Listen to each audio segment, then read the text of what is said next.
오랜만이죠. 시험 앞두고 선생님이 부득이하게 학교에 갈 수가 없어서 일단 보어 모형 다시 한번 인터넷으로 설명을 드리는 시간을 가지려고 해요. 그러면 이제 보어 모형을 다시 설명을 드리겠습니다. 이제 보어 모형은 선생님이 예전에 설명을 드렸지만 원자 모형의 한 가지 종류인데 원자 모형의 변천사 기억나죠? 저 원자 모형이 계속적으로 변하게 되었던 이유가 과학의 발달을 하면서 원자의 생김새를 이제 정확히 조금 더 설명할 수 있게 되었던 거죠. 그러면서 실험이 진행되면서 원자의 모형이 계속적으로 변형이 되었고 이제 오늘은 보어의 모형에 대해서 배울 거예요. 우리가 배웠던 모형들이 먼저 돌턴이 공 모형을 주장을 했죠. 원자는 더 이상 쪼갤 수 없다. 그런데 톰슨이 응급선 실험을 통해서 전자를 발견하게 되고 그래서 돌턴의 공 모형이 뭘로 변형이 돼요? 그쵸, 푸딩 모형으로 변형이 되죠. 그 다음에 이제 러더퍼드가 나타나면서 러더퍼드의 알파 입자 산란 실험을 통해서 원자가 푸딩처럼 말랑말랑한 게 아니고 원자의 중심에 질량이 크고 부피가 작은 원자 핵이 발견이 되면서 행성 모형이 주장이 돼요. 이제 행성 모형 다음으로 나오는 게 오늘 배울 보어의 궤도 모형이에요. 이제 행성 모형에서는 원자 핵이 발견되기는 했죠. 근데 이제 원자 핵 주변에 전자가 돌아다니는 거는 알았는데 어떤 식으로 돌아다니는지에 대해서는 설명해 주지 못했어요. 그래서 보어 모형에서는 그 전자의 움직임과 전자의 에너지에 관심을 갖게 되면서 그것들을 이제 풀어나가게 됩니다. 그럼 보어 모형과 관련된 실험은 무엇이었죠? 여기 화면에 보이듯이 수소의 선 스펙트럼 실험이었어요.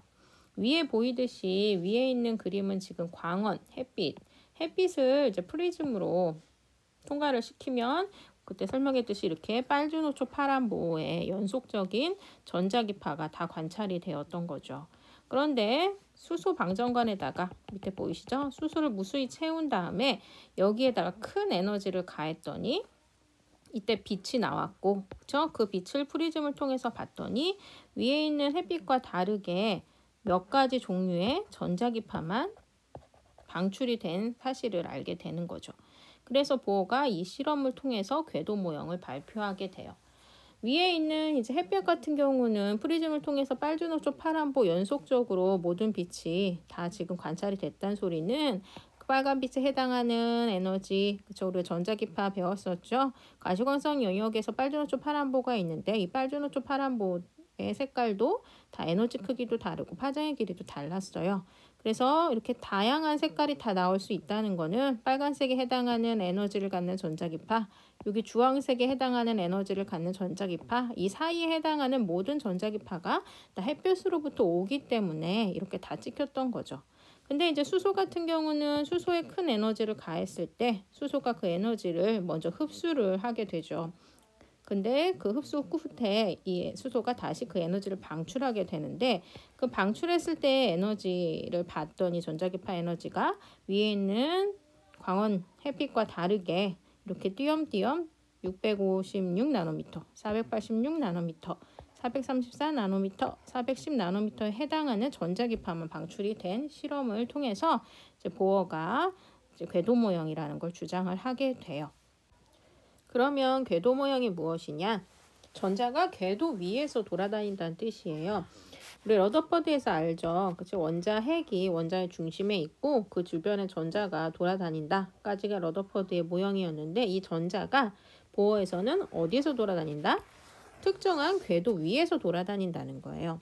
그래서 이렇게 첫 번째 궤도에서 돌아다니는 전자도 있을 수 있고 두 번째 궤도에서 돌아다니는 전자도 있을 수 있고 세 번째 궤도에서 돌아다니는 전자도 있을 수 있다는 거죠. 그러나 이 첫 번째 궤도와 두 번째 궤도 사이 이 공간 안에 또는 두 번째 궤도와 세 번째 궤도 사이 이 공간 안에 돌아다닐 수 있는 전자는 없다고 보고 있어요. 그러면 우리가 보어 모형을 들어가기 전에 두 가지 개념을 우리가 배웠었잖아요. 하나는 전자기파 에너지였고 또 하나는 위치 에너지였죠. 전자기파 에너지는 뭐 가시광선도 있고 자외선도 있고 적외선도 있는데 어쨌거나 어떤 형태로 움직인다? 파동 형태로 움직인다. 근데 이 파동 형태로 움직이는 이 전자기파가 여러 가지 종류가 있는데 그걸 나누는 기준이 뭐다? 파장이다. 파장은 한 번 반복되는 단위의 가로 길이가 파장이었죠. 그래서 파장이 어떨수록 에너지가 크다? 그쵸? 파장이 짧을수록 에너지가 큰 전자기파다. 이것을 배웠었고 그 다음에 배웠던 게 뭐였냐면 위치 에너지였죠. 우리 위치 에너지 지표면에서 물체가 있을 때 1번 물체랑 2번 물체 중에 누가 위치 에너지가 크다고 배웠죠? 그쵸? 2번 물체. 그쵸? 높이 지표면에서 높이 떠 있는 물체일수록 떨어지면서 일을 할 수 있는 잠재력을 많이 갖고 있기 때문에 위치 에너지가 크다고 했어요. 근데 위치 에너지는 왜 생긴다? 이 지구랑 물체 사이에 중력이 있기 때문에 잡아당기는 힘이 있기 때문에 이 물체가 떨어질 수 있는 가능성을 갖게 되고 그래서 이 물체에 위치 에너지가 생긴다고 했었죠. 그래서 이거를 이제 이 보호 모형에다가 대입을 해보면 지구와 물체 사이에는 중력에 의한 인력이고, 그쵸? 보호 모형에서의 이 수소 원자를 보면 양성자와 전자 사이에도 인력이 있었죠. 전기력에 의한 인력. 근데 어쨌건 인력이 있기 때문에 이 전자들한테도 뭐가 부여된다? 위치 에너지가 부여된다고 봤었죠. 그리고 그때 비유적으로 설명했듯이 이 지구에서 멀리 떨어져 있는 물체일수록 위치 에너지가 크듯이 전자도 누가 위치 에너지가 크다? 그렇죠. 원자 핵으로부터 멀리 떨어져 있는 전자일수록 위치 에너지를 많이 갖고 있다. 이렇게 설명을 드렸어요. 그리고 또 하나, 그럼 여기 지금 1번, 2번, 3번 전자가 있다고 친다면 이 중에 3번이 위치 에너지를 가장 많이 갖고 돌아다니는 전자가 되는 거겠죠. 그리고 지금 1번, 2번, 3번 전자들이 아까 얘기했듯이 특정한 궤도 위에서만 돌아요. 그럼 1번 전자는 지금 첫 번째 궤도 위에서 도는 거죠. 그럼 첫 번째에 해당하는 위치 에너지, 예를 들어서 10이라고 그냥 쉽게 설명을 드릴게요. 선생님이 임의로 숫자를 지정을 해서. 그럼 이 첫 번째 궤도에서 도는 이 전자는 10에 해당하는 위치 에너지를 가지고 계속 도는 거예요. 그럼 두 번째 궤도에서 도는 이 전자는 10보다 어떤 에너지를 갖고 돌아야 돼요? 그죠? 큰 에너지. 예를 들어 100이라고 가정을 해봅시다. 그럼 이 두 번째 전자는 100에 해당하는 위치 에너지를 가지고 돌아다니는 거예요. 그러면 봅시다. 지금 10, 100 이런 위치 에너지를 갖고 전자들이 돌아다니는데 아까 얘기했듯이 이 첫 번째 궤도랑 두 번째 궤도 사이에 전자는 존재할 수가 없다고 봤죠. 그러면 전자가 가질 수 있는 위치 에너지는 10, 100 요거는 되지만 이 사이 값이 20, 30, 40에 해당하는 위치 에너지를 갖는 전자는 존재할 수 없는 거죠. 그래서 보어의 모양의 정리는 뭐냐면 보어는 이제 수소 가지고만 실험을 했는데 그렇죠? 수소에 이제 원자핵이 있고 그 주변에 전자가 돌아다니는데 전자가 특정한 에너지를 가지고 돌아다닌다. 왜 그러냐면 궤도가 보시면 연속적이지 않고 첫 번째 궤도, 두 번째 궤도, 세 번째 궤도 띄엄띄엄 궤도가 배치가 돼 있잖아요. 그렇죠? 연속적으로 다다다다다 궤도가 돼 있는 게 아니고 첫 번째 궤도 있고 띄엄 저 멀리 떨어져서 두 번째 궤도 이렇게 돌아가고 있기 때문에 이 궤도 자체가 연속적이지 않고 불연속적으로 형성되어 있고 그 불연속적인 궤도 위에서 돌아다니는 전자가 갖는 에너지 값도 불연속적으로 띄엄띄엄 특정한 에너지 값만 가질 수 있는 거예요. 이게 궤도 모형의 정의랍니다. 그러면 이렇게 궤도 모형을 아까 이 수소의 선 스펙트럼 실험 가지고 설명했다고 했잖아요. 어떻게 설명했는지 지금부터 알아봅시다. 보어가 궤도 모형을 어떻게 주장하게 되냐면 이제 수소에 아까 얘기했듯이 수소를 방전관 안에 넣고 엄청 큰 에너지를 가했을 때 수소로부터 빛이 나왔고 그 빛을 프리즘을 통과시켰더니 특정한 전자기파만 관찰이 된 걸 가지고 이제 설명을 하게 되는데 이제 이 방전관 안에는 무수한 수소가 있어요. 그 중에 수소 하나를 선생님이 가지고 와서 모형으로 그려보았어요. 수소는 양성자 하나에 전자 하나잖아요. 그래서 여기 전자가 어디에 있냐면 첫 번째 궤도에서 돌고 있어요. 그럼 왜 첫 번째 궤도에서 돌고 있냐면 자연계 상태의 물질들은 안정한 상태로 있으려고 해요. 안정하다는 거는 이 물질이 가질 수 있는 에너지의 경우 중에 가장 적은 에너지를 갖고 있을 때 안정하다 그래요. 그럼 이 방전관 안에 있는 수소들, 이 에너지를 가하기 전에 방전관 안에 있던 수소들은 안정한 상태로 있을 거예요. 그래서 첫 번째 궤도에서 전자가 돌고 있을 거예요. 그럼 이제 이렇게 안정한 상태의 수소들한테 인위적으로 뭐를 가한다?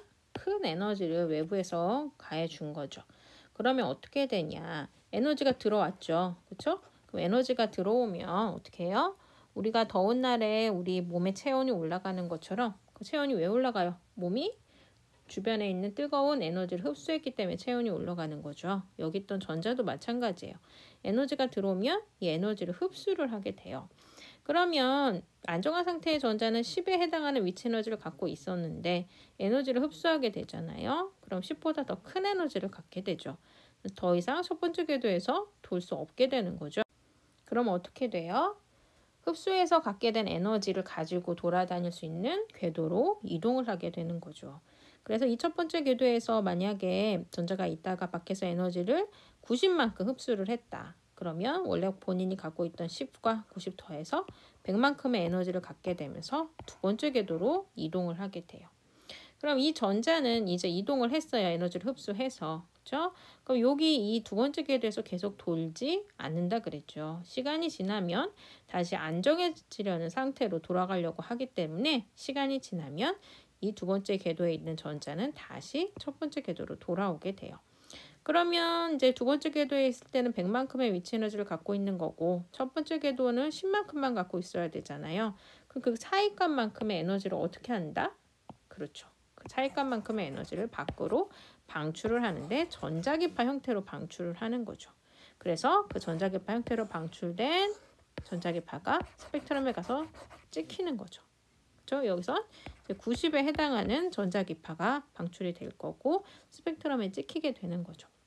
그런데 이제 모든 이 방전관에 있는 수소가 지금 선생님이 설명드린 것처럼 90에 해당하는 에너지만 흡수하는 건 아니에요. 외부에서 엄청 큰 에너지가 들어왔을 때 이 안에 있는 수소들 각각마다 무작위적으로 다른 값의 에너지를 흡수하게 돼요. 선생님이 수업 시간에도 설명했지만 선생님이 이 설명하는 내용들을 여러분들이 중에 어떤 친구도 100%다 이해를 하는 친구가 있는 반면 어떤 친구는 좀 어려워서 70%만 이해하는 친구도 있을 것이고 어떤 친구는 50%만 이해할 수 있는 친구도 있을 거예요. 그게 뭐예요? 자연스러운 거예요. 그 자연계 현상이거든요. 그것처럼 이 방전간 안에 있는 무수한 수소도 큰 에너지가 들어온다고 해서 다 동일한 값의 에너지를 흡수하는 게 아니고 각 수소마다 다른 값의 에너지를 흡수하게 돼요.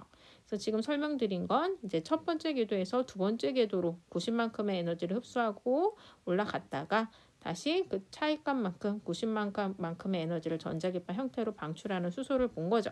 그럼 다른 수소를 한번 봐볼까요? 역시 큰 에너지가 들어왔어요. 큰 에너지가 들어왔는데 이번에 있는 수소는 얼마큼 에너지를 흡수하냐면 100만큼 흡수를 했다고 가정해 봅시다. 그러면 이 전자가 어디로 이동할까요? 그렇죠. 세 번째 궤도로 에너지를 흡수해서 올라가겠죠. 그럼 이제 이 전자는 계속 거기에 있는다? 아니죠. 시간이 지나면 역시 얘도 안정해지려고 그러면서 안쪽으로 돌아오게 되죠. 그러면 110의 위치 에너지를 갖고 있다가 10에 해당하는 위치 에너지를 가지려면 차이값만큼의 에너지를 어떻게 해야 된다? 전자기파 형태로 방출을 한다. 그쵸? 그래서 아까는 어디에 찍혔다? 아까 90 에너지의 전자기파는 여기에 찍혔다고 가정하면 100에 해당하는 전자기파는 다른 위치에 찍히게 되는 거죠. 그쵸? 또 더 한 경우를 더 설명해 보도록 할게요. 마지막으로 다른 경우를 봅시다. 이 수소는 외부에서 큰 에너지가 들어왔을 때 101만큼 흡수를 했다고 가정해 봅시다. 그럼 101만큼 흡수하면 어디로 이동하겠어요? 그렇죠. 네 번째 궤도로 이동을 하겠죠. 그럼 네 번째 궤도로 이동한 이 전자는 계속 이 자리에 있는다? 아니죠. 시간이 지나면 어떻게 한다? 안정한 상태로 돌아오려고 한다. 그럼 돌아오게 되면서 어떻게 돼요? 그 에너지 차이값만큼의 위치 에너지 차이값만큼의 전자기파가 방출이 되는 거고 이 전자기파의 에너지는 101이 되는 거죠. 왜냐면 111에 해당하는 에너지를 갖고 있다가 10에 해당하는 에너지를 갖게 되려면 그 차이값만큼을 방출하는데 그 값이 101인 거죠. 그러면 이 전자기파가 이제 스펙트럼에 가서 찍히게 되겠죠. 그렇죠? 그래서 여기에 찍혔다고 해봅시다. 그럼 정리해보면 우리가 첫 번째로 다뤘던 수소는 90의 전자기파가 방출이 됐잖아요. 에너지가. 걔가 여기에 찍혔었던 거고 그 다음에 다뤘던 수소 같은 경우는 세 번째 궤도로 올라갔다 떨어지면서 그 에너지 차이값이 100이어서 그 100에 해당하는 전자기파가 여기 찍혔던 거고 지금 방금 다뤘던 수소 같은 경우는 네 번째로 올라갔다 떨어지면서 101에 해당하는 전자기파가 방출되면서 여기 가서 찍힌 거죠. 그래서 정리를 해보면 수소 방정관에 수소를 넣고 에너지를 가했을 때 나오는 전자기파의 형태가 이렇게 불연속적으로 띄엄띄엄인 이유가 어떻게 설명이 가능해요? 이 전자기파가 나오는 원리가 뭐예요? 전자가 에너지를 받아서 위로 들떠서 올라갔다가 시간이 지나면서 안정한 상태로 오면서 그 에너지의 차이값, 미치 에너지의 차이값만큼 나오는 전자기파가 찍힌 거잖아요. 그렇죠? 그러면 봅시다. 우리가 아까 설명드렸듯이 전자들 자체의 궤도가 연속적이지 않고 띄엄띄엄 배치가 돼 있고 그 궤도에서 돌고 있는 전자들이 갖는 위치 에너지 값도 띄엄띄엄 불연속적으로 배치가 돼 있어요. 그러다 보면 결국은 위치 에너지의 차이값으로 나오는 이 전자기파들도 에너지가 불연속적으로 특정한 값의 에너지만 나올 수 있는 거죠. 그러니까 위치 에너지 자체가 불연속적으로 띄엄띄엄 있으니까 그 차이값으로 나오는 전자기파 에너지도 띄엄띄엄 불연속적으로 배출될 수밖에 없는 거죠. 그럼 이제 궤도 모형에 대해서 대충 다 설명이 됐고 이해가 되셨길 바래요. 그럼 이제 이 전자의 상태에 따라서 이제 부여된 이름들이 있어요. 이름이 귀여우니까 잘 기억해 두세요. 우리가 아까 선생님이 설명했던 안정한 상태라는 거 있잖아요. 안정한 상태가 뭘 의미했어요? 가장 에너지가 적은 상태를 말하는 거죠. 그 상태를 뭐라고도 부르냐면 바닥 상태라고도 불러요. 그래서 지금 수소의 모형인데 수소의 전자 하나가 첫 번째 전자 껍질에 있죠. 가장 안정한 상태이고 이걸 바닥 상태라고 부른답니다. 그런데 이제 외부에서 에너지가 들어오게 되죠. 그럼 흡수하면서 어떻게 해요? 전자가 위로 올라가죠. 그러면 자기가 원래 갖고 있었던 에너지보다 더 많은 에너지를 갖게 되죠. 이 상태를 뭐라 그러냐면 들뜬 상태라고 부른답니다. 들떴대요. 이름이 참. 네. 그 다음 마지막으로 이 들뜬 상태에 있던 전자는 계속 그 자리에 있는 게 아니고 그쵸? 다시 안쪽인 궤도로 돌아오게 돼요. 안정해지려면서. 그럼 그 차이값만큼을 어떻게 해요? 전자기파 에너지로 방출을 하게 되는 거죠. 그럼 이제 프린트를 정리해 보도록 하겠습니다. 보어의 원자 모형 1번 제한 배경이네요. 러더퍼드는 원자 모형에서 전자들은 원자핵 주위를 어떻게 돌고 있다고 했어요? 잘 설명해 주지 못한다고 했죠? 그래서 무작위로 돌고 있다고 하였지만 발머 계열의 스펙트럼, 여기서 발머 계열은 이따 설명을 드릴게요. 스펙트럼에서 불연속적인 띠가 나타나는 것을 러더퍼드의 원자 모형으로는 설명할 수 없었죠. 그래서 이제 보어의 원자 모형이 제시가 된 거죠. 보어의 원자 모형은 1번 전자는 원자핵 주위에 뭐를 가져요? 특정한 에너지 준위. 여기서 준위라는 말에 이제 자주 나올 건데 그냥 에너지 크기라고 생각해 주시면 돼요. 원자핵 주위에서 전자가 특정한 에너지 준위를 가진 몇 개의 일정한 뭐를 따라 원운동한다. 그렇죠. 원형 궤도. 그래서 궤도 모형이라고 하죠. 그러면 이제 이 전자가 운동하는 궤도를 또 뭐라고 부르냐면 전자 껍질이라고 불러요. 그리고 이 껍질에는 이름이 붙여 있는데 알파벳 순서대로 K부터요. K, L, M 이렇게 되는 거죠. 첫 번째 껍질이 K, 두 번째 kop질이 L, 첫 번째 껍질이 M 이런 식으로 되는 거죠. 그렇게 기호를 사용을 하게 되고 원자핵에서 멀어질수록 에너지 준위는 높다 낮다. 멀어질수록 높아지는 거죠. 그래서 전자 껍질의 에너지 준위를 부등호로 표시를 하면 K, L, M, N 이런 식으로 바깥 껍질로 갈수록 에너지 준위가 높아진답니다. 그러면 이제 에너지 흡수와 방출 다 배웠던 거 정리해 보도록 할게요. 전자가 같은 전자 껍질에 존재할 때 계속 첫 번째 껍질에서 돌고 있을 때 그럴 때는 에너지 변화가 없죠. 하지만 다른 전자 껍질로 여기서 전이는 이제 이동이라고 생각해 주면 돼요. 이동할 때는 전자 껍질의 에너지 준위 차이만큼 전자기파 형태로 에너지를 흡수하거나 방출을 하는데 첫 번째 봅시다. 전자가 높은 에너지 준위 바깥 껍질로 이동을 하려고 할 때 에너지를 어떻게 해요? 흡수하죠. 그리고 밑에 전자가 낮은 에너지 준위 안쪽 궤도로 이동할 때 에너지가 방출되죠. 그리고 마지막으로 이제 그 상태에 대해서 우리가 아까 설명드렸죠. 가장 안정한 상태, 바닥 상태. 안정한 상태가 아니고 에너지가 자기가 원래 갖고 있던 것보다 더 많이 가꾼 상태. 들뜬 상태죠. 그럼 들뜬 상태에서 다시 안정한 상태로 돌아오면서 빛 에너지가 방출되죠. 그래서 전자의 에너지 상태를 비주얼 싱킹으로 여러분 선배가 나타낸 그림이에요. 음악과 선배인데 잘 그렸죠. 그래서 이제 왼쪽에 보시면은 지금 바닥 상태에 이 스펀지밥이 되게 암울하게 뭐 바닥 상태라고 이렇게 암울하진 않을 텐데 이제 이 아이의 느낌은 이랬던 거죠. 그래서 이렇게 있다가 밖에서 에너지가 지금 들어왔더니 에너지를 흡수해서 들떴죠. 그래서 너무 막 이거 하잖아요, 스펀지밥이. 그러다가 다시 밖으로 에너지를 방출하면서 다시 바닥 상태가 된 그림으로 나타내 줬어요. 또 하나를 보시면 이 학생도 이제 여러분 선배인데 바닥 상태가 언제래요? 일상일 때. 그래서 이제 전공하고 학교 있고 연습하고 공부하고 이런 일상을 돌아갈 때가 바닥 상태였다가 이제 들뜰 때 에너지를 충전해서 일상이 아닌 여행하고 놀고 이럴 때가 이제 에너지 충전한 상태고 이러면서 에너지를 다 방출해서 다시 바닥 상태로 돌아와서 일상으로 돌아온 거죠. 되게 느낌이 탁 오지 않나요? 잘 그려줬죠. 그럼 마지막으로 이제 계열에 대해서만 설명하면 보험 모형이 끝나요. 최대 수용 전자수까지 설명을 드려야 되겠군요. 어쨌든 보시면 지금 세 가지 계열을 배울 건데 라이먼 계열, 발머 계열, 파센 계열이라는 걸 배울 거예요. 그럼 이거는 이제 우리가 많이 봤잖아요. 아까 스펙트럼, 불연속적인 스펙트럼인데 이 세 가지 묶음으로 스펙트럼을 표현해 줄 수가 있어요. 그래서 보시면은 이 왼쪽에 있는 걸수록 파장이 짧은 게 보이시니까 라이먼, 발머, 파센 중에 누가 가장 파장이 짧냐면 라이먼이 파장이 가장 짧은 스펙트럼들이에요. 그러니까 다시 말하면 라이먼 계열이 이 세 가지 계열 중에 에너지가 가장 큰 거죠.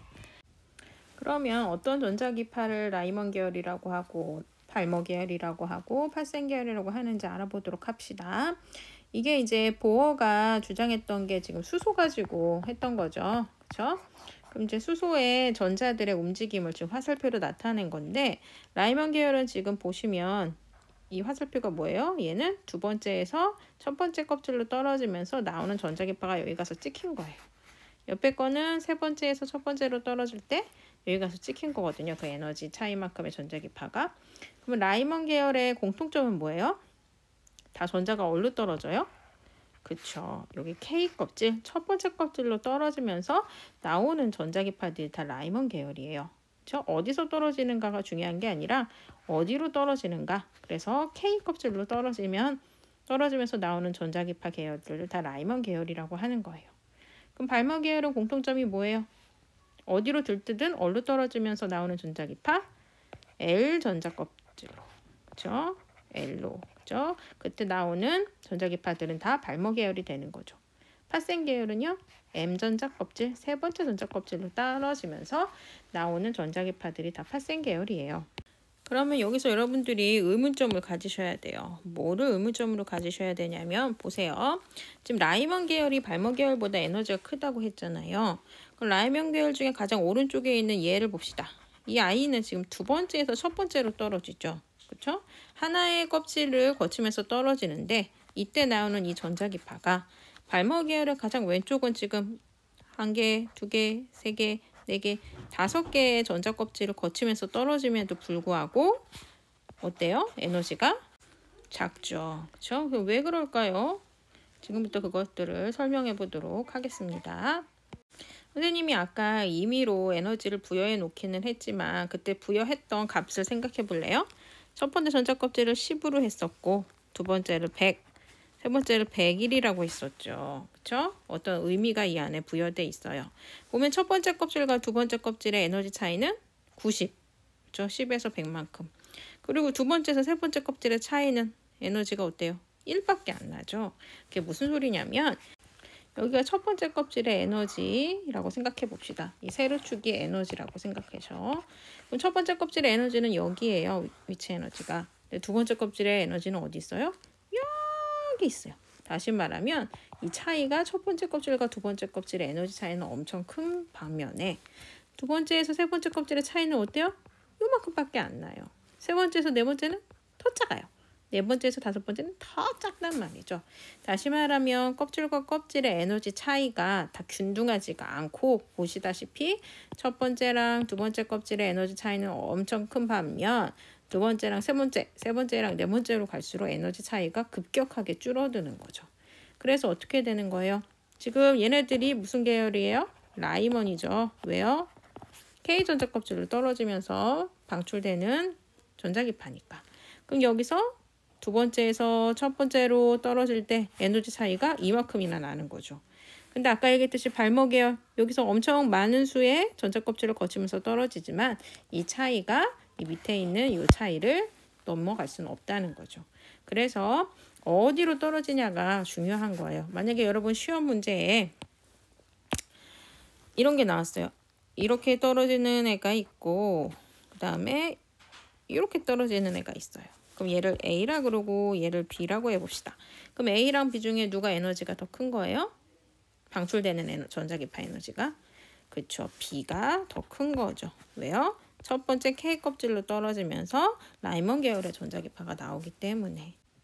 그래서 방출되는 전자기파 에너지를 비교를 할 때 어디로 떨어지냐를 먼저 봐주셔야 돼요. 그래서 안쪽 껍질로 떨어질수록 더 큰 에너지를 내는 전자기파가 나오는 거죠. 그럼 만약에 떨어지는 껍질이 같아요. 만약에 뭐 L 껍질로 둘 다 L 껍질로 떨어지면서 전자기파가 방출되었다 라고 봤을 때는 더 많이 거치면서 떨어질수록 에너지가 크겠죠.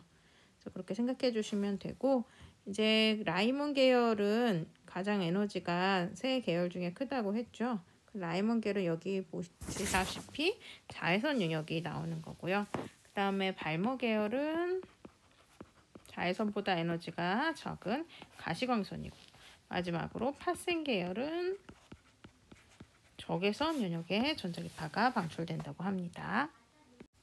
그러면 이제 수소 원자의 스펙트럼 계열을 적읍시다. 라이먼 계열은 들뜬 상태의 전자가 어디로 떨어져요? K 전자 껍질로 떨어지면서 뭐를 방출한다? 아까 했었죠? 자외선을 방출하게 되는 거죠. 다음 발모 계열은 들뜬 상태의 전자가 어디로 떨어져요? 두 번째 껍질인 L 전자 껍질. 그러면서 뭐를 방출한다? 가시광선을 방출하죠. 마지막으로 파생 계열은 들뜬 상태의 전자가 KLM 세 번째 전자 껍질로 떨어지죠.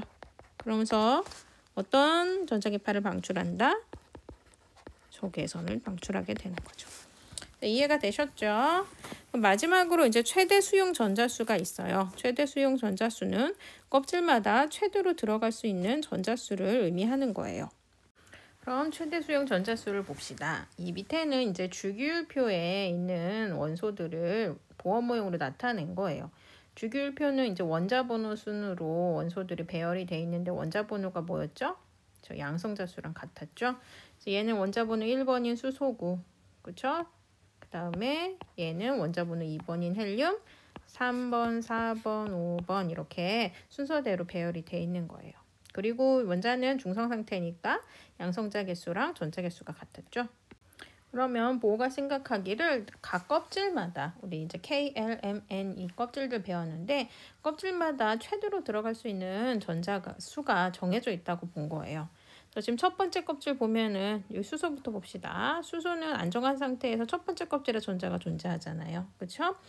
그래서 수소는 그게 가장 안정한 상태인 거고, 그다음에 헬륨 같은 경우는 안정한 상태에서 전자들이 어디에 존재하냐면 첫 번째 껍질에 두 개의 전자가 존재해요.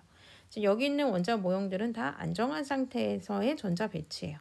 그 다음에 리튬은 이제 전자가 3개인데 원자 번호는 3번이어서 전자 3개가 다 첫 번째 껍질에 존재하는 게 아니라 3개 중에 2개만 첫 번째 껍질에 존재하고 나머지 하나는 두 번째 껍질에 존재하는 거예요. 그래서 어디를 다 봐도 첫 번째 껍질에는 전자가 2개만 존재를 해요. 여기 보시죠. 이렇게 칼슘도. 그래서 K 전자 껍질에 들어갈 수 있는 최대 수용 전자수는 2개예요. 1개도 들어갈 수 있고 2개도 들어갈 수 있지만 2개 이상으로는 들어갈 수 없어요. 그러면 두 번째 껍질의 최대 수용 전자수는 몇 개일까요?